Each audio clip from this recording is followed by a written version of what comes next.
This firing doesn't happen without the okay from Nikola Jokic. Jokic is not a guy who hangs out with ownership. No. I need to go home. Breaking news came out on Tuesday that the Denver Nuggets were not only going to fire their head coach Michael Malone, but they also decided to fire their general manager Calvin Booth. This left the entire NBA stunned. How do you fire your head coach that's won you a championship with 4 games remaining in the regular season? How could this possibly give you an upgrade and a better chance at winning in the playoffs? While some people are speculating that Nikola Jokic had something to do with this, and it could even imply that this could be the end of Nikola Jokic's tenure with the Denver Nuggets. So before we get to the content, make sure you drop, like, subscribe, and turn on our notifications for the latest NBA news to your device. And now that we get all that out of the way, cue the intro.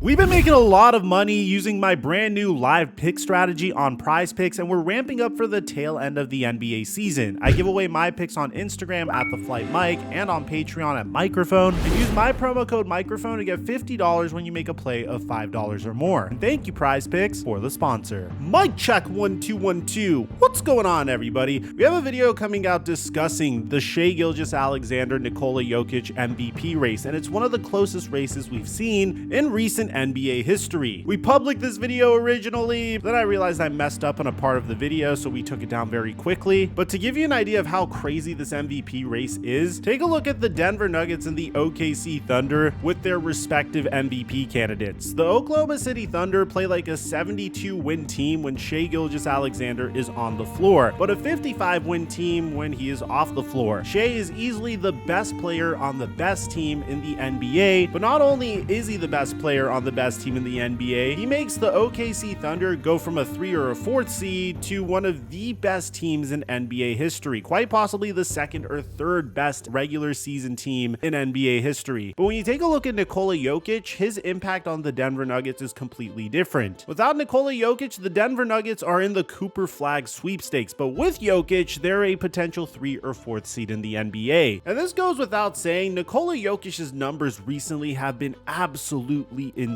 Take a look at his last 6 games, excluding Wednesday's game versus the Sacramento Kings. 41 points, 15 rebounds, and 13 assists off of 54% shooting from the field. Then 33 points, 12 rebounds, and 9 assists off of 76% from the field. And then, of course, there was the historic 61 points, 10 rebounds, and 10 assists game versus the Minnesota Timberwolves that, Russell Westbrook ended up screwing up at the end of the game. But following that, Jokic still had incredible games, including a 27-14-6 game, then a 39-10-10 game, and of course a 40-13-9 game. Jokic's numbers have been incredible, but the worst part of all is the Denver Nuggets are on a 4-game losing streak. So some analysts and talking heads are even speculating that the Denver Nuggets fired Michael Malone because of Nikola Jokic. This firing doesn't happen without the okay from Nikola Jokic. Reports are probably going to continue to come out. I know this is fresh, but it's nowhere in hell with a player to that stature that he didn't have anything or say in far as Michael Malone being fired. Reports have come out suggesting that the reason why Michael Malone was fired to begin with was because he wasn't as hard on Nikola Jokic and Jamal Murray, and this reportedly rubbed some Nuggets players the wrong way. Other outlets are speculating that the Denver Nuggets ownership was reportedly against trading Michael Porter Jr., which would have been the most obvious pathway. But sources say that not only was the market cool on Porter Jr. for multiple reasons, but ownership had 2 months before the deadline, and they were against trading Porter. And this video is going to go in 2 different directions. One is if the Denver Nuggets decide to completely blow it up from the top, trading Nikola Jokic, Jamal Murray, and Michael Porter Jr. and heading towards a rebuild. The other is if they are going to try to compete with Nikola Jokic on the roster. And the way we're going to determine what decision this was is whether or not the Nuggets fired Michael Malone as a sign that they are trying to move on from Nikola Jokic, or if they did it to appease Nikola Jokic. If you guys remember in my last video, Shams Charania said that this was the reason why they fired their general manager and their head coach. My understanding is they felt kind of like the Grizzlies did. They've lost 4 games in a row, bottom half in the league in defensive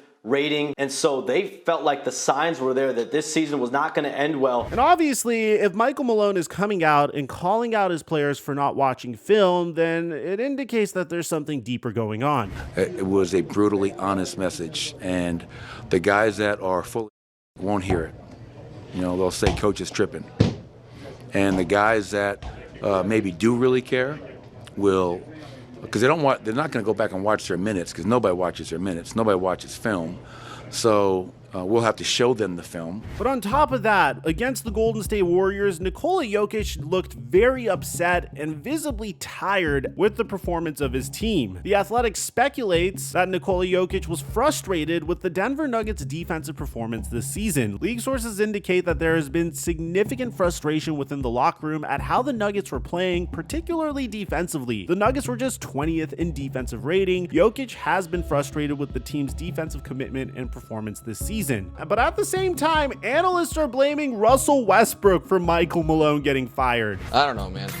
Where Russ goes, guys usually lose their jobs. Well, that's not great. That. Obviously, Russell Westbrook's game versus the Minnesota Timberwolves doesn't help anything. I mean, that sequence towards the end of the game was a masterclass at how to completely blow a game against a potential playoff team. But apparently it goes even deeper than this. Michael Malone and Calvin Booth, who have not been on talking terms throughout the past couple of years, were consistently butting heads on Russell Westbrook's playing time. Calvin Booth was reportedly dismayed that Michael Malone continued to play Russell Westbrook over Jalen Pickett. Booth wanted Malone to use younger players that he drafted and wanted Malone to stray away from using veterans for so many minutes. Jalen Pickett is a good example of this. Booth was dismayed that Malone went with Russell Westbrook over Pickett down the stretch of multiple games this past week. If you take a look at Jalen Pickett's numbers, it just seems like Zeke Naji 2.0. He's played in 46 games this year, averaged about 13 minutes per game, shot 39% from 3, and averaged about 4 points per game. When Pickett is on the floor in the limited time that he's on the floor, the Nuggets are a negative 0.5 defensive box plus minus and a negative 1.7 box plus minus. So is that really the recipe for winning basketball, by just trying to play your younger players as if you're rebuilding? I don't necessarily think so. And this has been the issue during the Calvin Booth, Michael Malone era. Calvin Booth has decided to consistently invest in younger players, even paying them big contracts prematurely, like Zeke Naji's 4-year, $32 million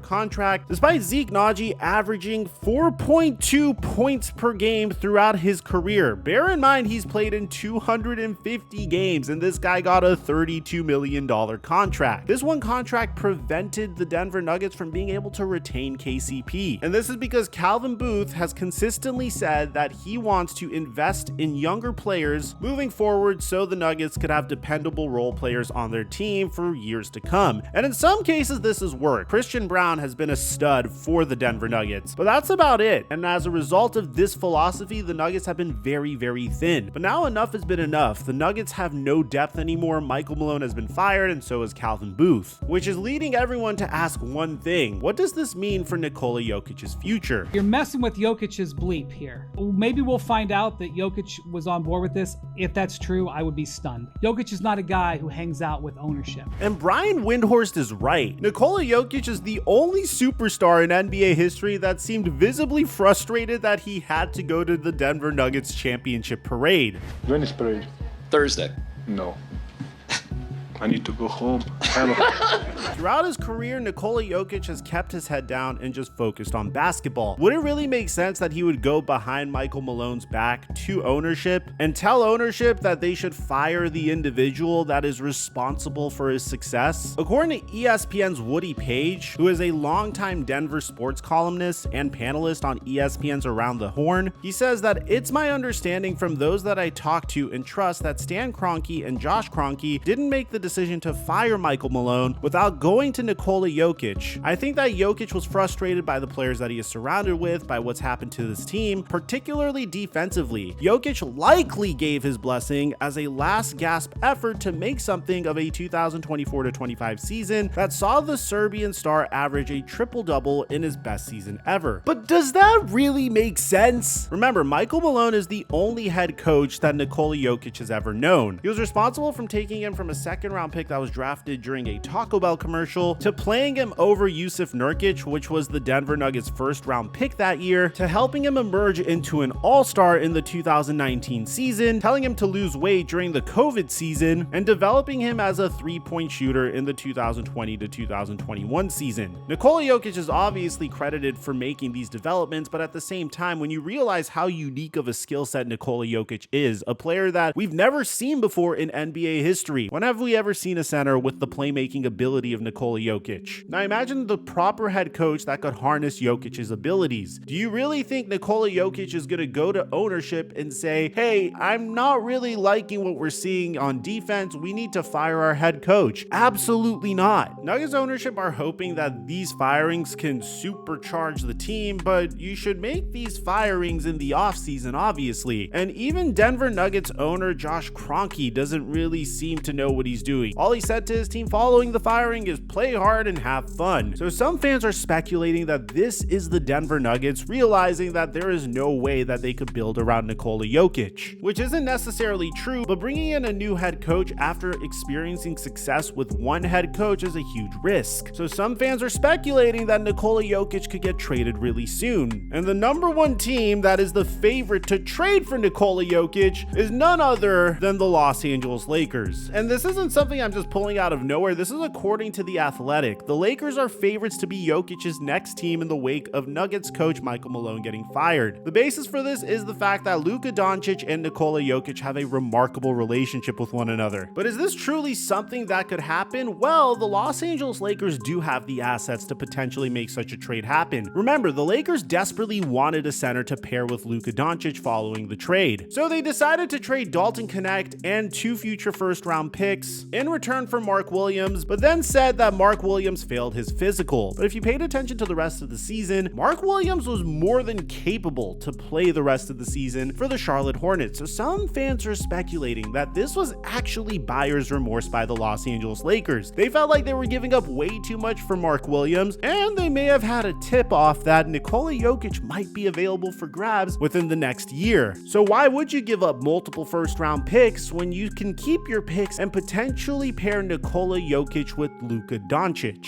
The Lakers own their second-round pick in 2025, and they have their first-round picks in 2026, 2028, and 2030. Not only that, but the Los Angeles Lakers have tremendous assets that they could trade for a 30-year-old joker that would be way more even than the Luka Doncic trade. Bear in mind, the Los Angeles Lakers traded Anthony Davis, Max Christie, and their 2029 first-round pick for a 26-year-old Luka Doncic, well, 25 years old at the time. So what would a 30-year-old Nikola Jokic's value be when the Los Angeles Lakers wanted to trade for him in the offseason or next trade deadline? Well, the Lakers still have a plethora of assets. They can offer Austin Reeves, Rui Hachimura, Dalton Knecht, Dorian Finney-Smith, a 2031 first-round pick, a 2028 pick swap, and a 2026 first-round pick if they wanted to. Austin Reeves is one of the best contracts in the NBA and could have a Jalen Brunson-like leap with the Denver Nuggets. He hasn't even turned 27 years old yet. Rui Hachimura is one of the better two-way players in the NBA that is being overshadowed by the depth on the Los Angeles Lakers roster. Dorian Finney-Smith is one of the best 3-and-D players in the NBA as well, shooting 41% from 3 this past season alone. The Nuggets would be able to sell on the peak of Nikola Jokic's value, and the Lakers would have a big three of Luka Doncic, Nikola Jokic, and LeBron James, who has already been on record saying that he is more than willing to take a pay cut in order to get Luka Doncic and himself some additional help. Now, how likely is this to happen? Well, after the Luka Doncic trade, I truly believe that anything could really happen in the NBA, but none of this would make sense unless if we truly find out why Michael Malone was fired. Was it done to appease Nikola Jokic, which is what Woody Page is saying likely happened, or was it done to move on from Nikola Jokic, which is what Brian Windhorst is saying is potentially happening? At the end of the day, this is a trade that wouldn't happen unless if the Denver Nuggets wanted it to happen. It's not like Nikola Jokic can leave anytime soon. He's in the second year of a supermax contract, and he is under contract until the 2027-28 season. So Jokic can't leave until the 2028 offseason even if he wanted to, but even then, he's getting paid $62.8 million that year, so he would have to opt out of a huge contract, which he potentially could if he is still getting paid this amount of of money. At the end of the day, do I think it's likely to happen? I'm not necessarily sure. I really don't know what's likely and unlikely to happen after the Luka Doncic trade happened, after Michael Malone got fired, after Taylor Jenkins got fired, but it's the NBA. This season's been absolutely insane, so anything could really happen. The alternative would be to get Nikola Jokic some additional help, which the Denver Nuggets can easily do as well. The Phoenix Suns have been an absolute disaster this year, and the Denver Nuggets could build a trade package around Michael Porter Jr. to trade for a 37-year-old Kevin Durant, which I would assume wouldn't be that difficult to get considering that he's 37 years old at this point and that the Phoenix Suns have been mathematically eliminated from contention. There are two different ways that this could go, but at the end of the day, there's no question about it. Nikola Jokic's life and career is about to change. So let me know in the comment section down below, what do you think is the most likely scenario? And aside from that, I'm your boy Mike, and I'm dropping our mic